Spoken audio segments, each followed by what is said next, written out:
5 years ago, I was diagnosed with stage 3 breast cancer and given a 5-year survival rate of 50%.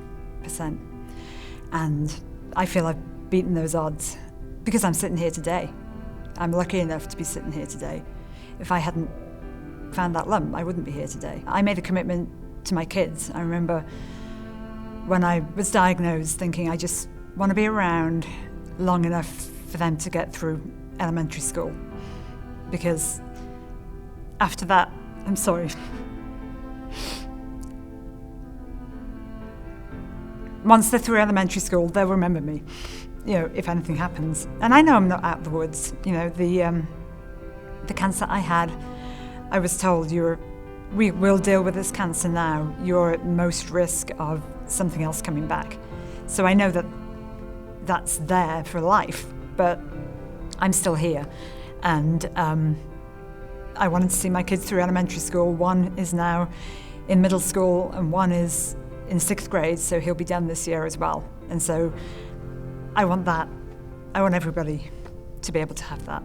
I made the promise when I was going through treatment, I made the promise to myself that I would tell every woman I came into contact with what had happened to me.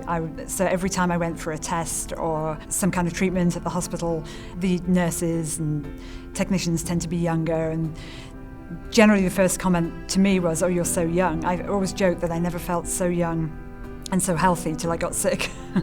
And I'd lie there on the table and they'd be like, "Oh, what's your story?" And when I would tell them, I'm your nightmare story, because I was getting the mammograms, I was on the high risk list, and I still, the cancer was there and I didn't know about it.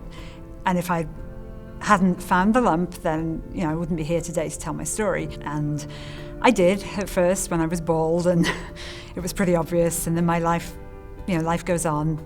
I think I feel an increased commitment having made this promise. I had made the promise and I didn't do it. I said I would and I didn't. So maybe I'm one of those people that just having it written down and having this, having it recorded will make me keep the promise. If I don't, I'll feel a disappointment to myself.